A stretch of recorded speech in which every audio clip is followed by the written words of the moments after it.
Hi, Mr. Valentine. Welcome back to the Dental Hygiene Clinic. My name is Maria, and I'm going to be your dental hygienist today throughout this entire journey. How are you doing today? Doing great. That's great that you're doing great. Today we're going to be talking about periodontitis and flossing. But before we begin, do you have any questions about your last visit or anything you would like me to demonstrate? No, ma'am. Awesome. Well, if there's no questions, let's begin with our session today. After looking at your scores from last time, your plaque score was a 2.4, which is considered fair, and your bleeding score was a 45%. So you're doing great. You're improving from last time. So as stated in your last visit, your plaque score is the amount of plaque that's sitting on your teeth, and then your bleeding score is the number of times that you bled while doing those probing depths. Do you have any questions about the plaque and bleeding score? How can I improve? Well, you'll be able to improve by proper brushing and flossing, as well as with these long and short-term goals. And we'll be able to get it to your desired goal. And you're already doing that by improving from the last visit. For this session, your long-term goal would be to halt the progression of periodontal disease by reducing the bleeding score to 0% by April 30th.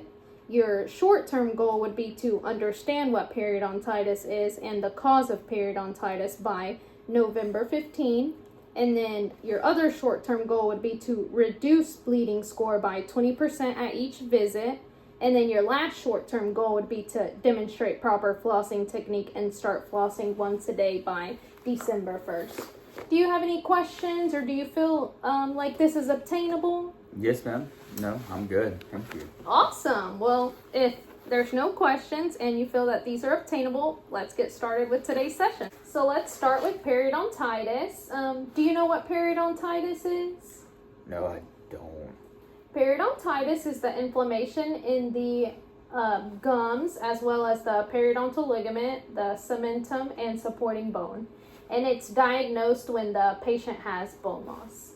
So some of those words can be a little big sometimes and confusing. So I have this diagram of a tooth for you. It shows all of the areas of the tooth, the enamel, the dentin, the cementum that can become inflamed, the periodontal ligaments, and all the areas of the tooth. Do you know the signs and symptoms of periodontitis?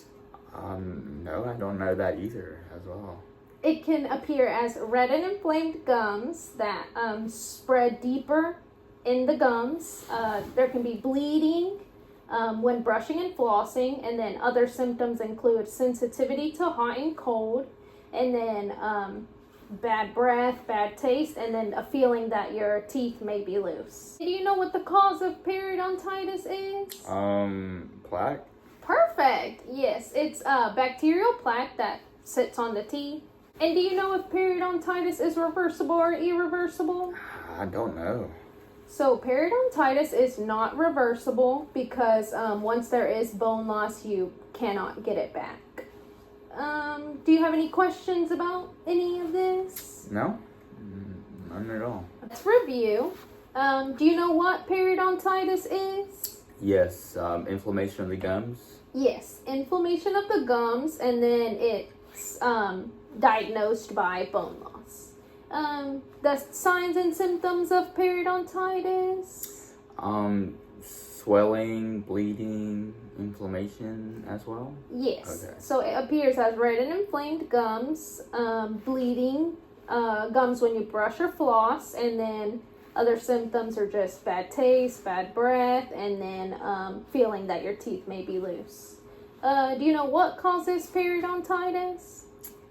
Buildup of the plaque? Yes. Okay. So it's caused by bacterial plaque that sits on the teeth, and it causes periodontitis. Do you remember if periodontitis is reversible or irreversible? It is not reversible.